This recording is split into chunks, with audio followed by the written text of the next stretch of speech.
Hello everyone, and welcome to another Genshin lore video. Today, I'll be talking about 5 different stories that tell us about Teyvat's history.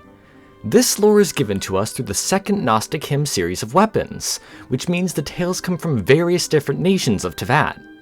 Also, this video does contain spoilers for the quests listed on screen now, so if you haven't done those, you have been warned. Anyways, let's move right on and get into the video.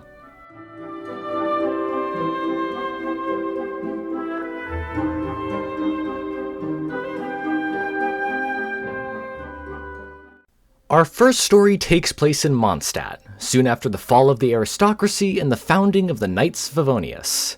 Here, we can find the origins of the 2 most distinguished titles of the Knights. First is the Wolf-Fang Knight, passed down from the hero Vanessa, first Grandmaster of the Knights of Favonius. The second title, Knight of Boreas, has a bit more mystery surrounding its origin. In Mondstadt, there are countless tales of an unnamed knight who saved the daughter of a merchant or farmer.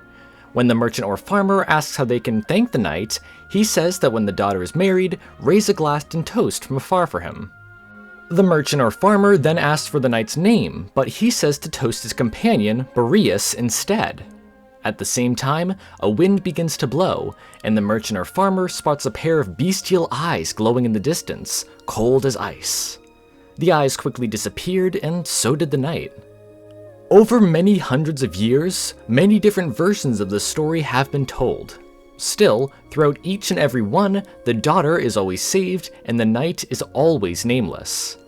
Now, these tales are based on a true story about a knight clad in a tattered cloak and battle-worn armor. In the tavern, he paid for his drinks with real gold and silver coins, though no one recognized the symbols on them. During his time in Mondstadt, monsters from the Dark Sea would sometimes appear on the coast. Since the Knights of Favonius were new at this time, the mysterious knight charged a single silver coin to go and fight these beasts. He would fight many monsters on this beach, and the smell of blood would attract thousands of falcons to the coast. This is the true meaning behind the name Falcon Coast. Now, the Knights of Favonius tried to convince this knight to join them, but he never did. He eventually left Mondstadt, but his shadow has ever remained. Moving on to our next story, we have to head up to the bountiful lands of Chenyu Vale in Liyue. In times long gone, the ancestors of the people of Chenyu Vale would sacrifice their jade by throwing it into the water. These sacrifices were done in commemoration of the long silent messengers of the cerulean sky, perhaps referencing the envoys of Celestia.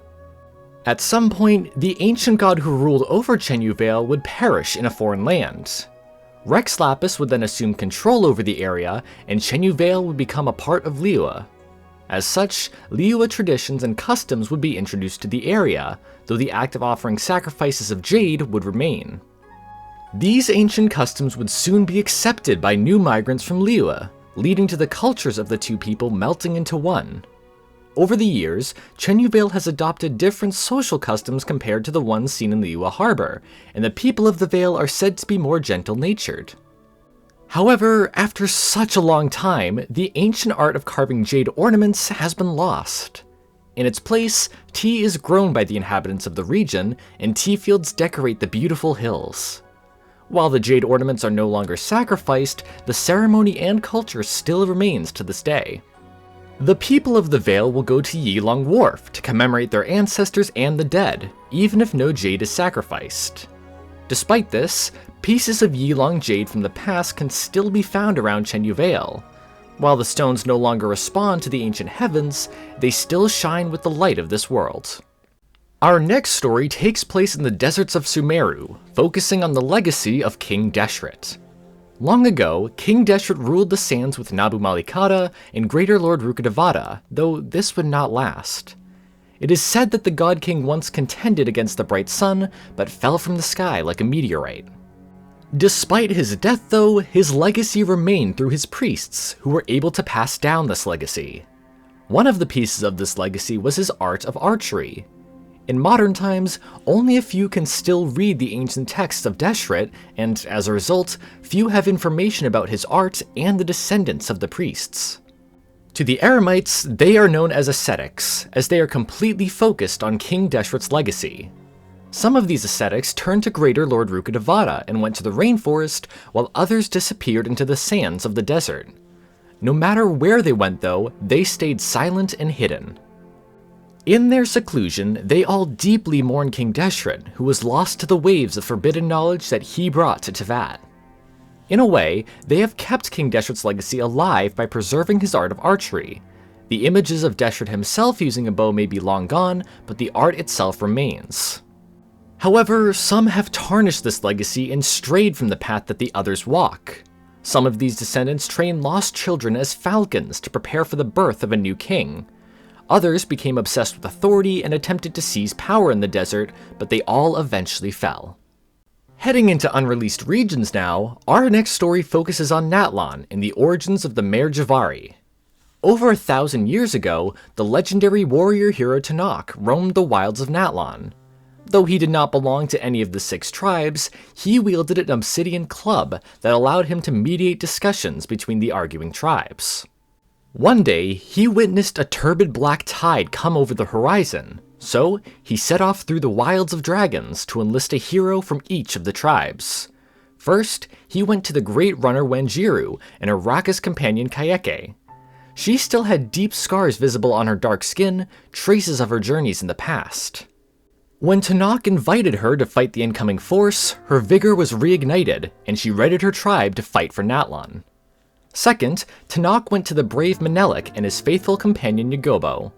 Upon meeting, Menelik explains that Tenakth was chased away by every tribe, and that they were always at odds. In his eyes though, Menelik saw Tenakth as a hero among heroes, a brother amongst brothers, so he joined as well. Third, Tenakth went to the cunning Sanhaj Kampore and his enigmatic companion Mahamba. Tenakth convinced him to join by giving him some spoils ahead of the battle. However, Sanhaj foresaw how the journey would end, and how the upcoming conflict would lead to the creation of the Mare Javari. To him though, it didn't matter, so he joined the fight. Fourth, Tenakth went to the young Burkina and his reckless companion Kongamoto. He had never fought with Tenakth before, but upon seeing his obsidian club, he volunteered. He believed that revolution should be the fate of the young, to bleed for burning justice, so he too joined. Fifth, Tenakth went to the chief of the mine Sanjuda and his steady companion Mahuro. In the past, Sanjuda had petitioned the Pyro Archon to expel Tenakth from Natlan for an unexplained reason. Upon seeing that Tenakth was still ready to fight for Natlan though, he joined in the fight as well. Sixth, Tenakth went to the giant Tupac, who had no mount that could support his massive body. In Tenakth's youth, Tupac was his greatest foe. When Tenakth entered his dwelling, Tupac spoke of the many injuries he sustained over the years. After that, the two burst into riotous laughter and joined hands. Finally, Tenakth and his 6 allies from each of the major tribes were ready to go. Together, they crashed into the mountains of darkness over the horizon, ready to fight for Natlan, no matter what happened to them in the end. The final story for today focuses on the legendary hero Ajax. Now, this Ajax is not the same as Tartaglia, whose true name is Ajax. He was likely named after the legendary hero from this story. Now, it is said that winter comes from Hyperborea, and that the fjords and auroras there are curved and sharp like the fangs of a wolf. The glaciers here create an ever-changing landscape, opening and closing a multitude of crevices in the earth. Eventually though, the frozen earth would cut itself off, as though it had its own will and dreams. With this, it left the legend of the young Ajax. In the depths of the frozen sea, he would discover the country of gold and white stone. In time, he would become a hero seen in stories told for ages to come. He would sail a ship into the belly of a giant whale, and he even fought a dragon upon the frozen plains for 7 days. At some point, he fell in love with Snegrocha, or Snow Maiden, but they lost each other in a tragic tale. Towards the end of the story, it describes how the boy born to hunt fish fell into a hitherto undiscovered kingdom. Long ago, a forgotten disaster caused this ancient capital to fall beneath the earth.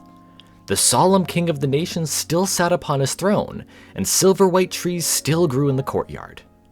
However, violent monsters would slowly awaken from their 1,000-year slumber in the depths.